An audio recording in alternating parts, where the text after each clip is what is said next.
কথা ছিল এই, একজন মুসলমানের নামাজ আরো সুন্দর কিভাবে করে সেটা করা, ওযু আরো নিখুঁত কিভাবে হয়, ঈমান আমল আরো মজবুত কিভাবে হয়, এইটা শেখানোর কথা। কিন্তু আজকে আফসোস হইল যে আমার আজকে 23 বছরের মতো প্রায় আমি এই কম বেশি আল্লাহর দয়ায় যেটুকু ওয়াজের এই জমিন আল্লাহর কথা বলার সুযোগ আল্লাহ দান করছেন, ওটা প্রায় 23 বছর আমার নিজের। এই 23 বছরের জীবনটায় আমার অভিজ্ঞতা হলো জীবনটা শেষ হয়ে গেল শুধু এই ওয়াজ করতে জায়গায় জায়গায় গিয়েছে, হুজুর নামাজই পড়ে না, তো এই নামাজ যেন পড়ে এটার ওয়াজ করে।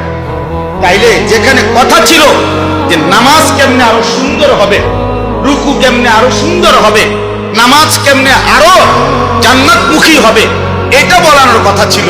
কিন্তু আজ উম্মতকে এখনো মুসলমানকে বুঝাইতে হচ্ছে রাত দিন যে ভাইয়া নামাজ পড়ো, নামাজ পড়ো, নামাজ পড়ো। এর চাইতে বড় আফসোস আর কি হইতে পারে?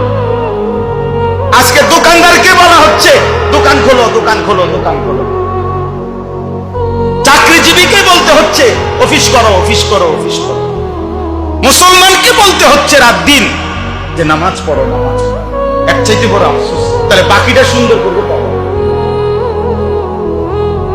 বাকিটা ঠিক করবো।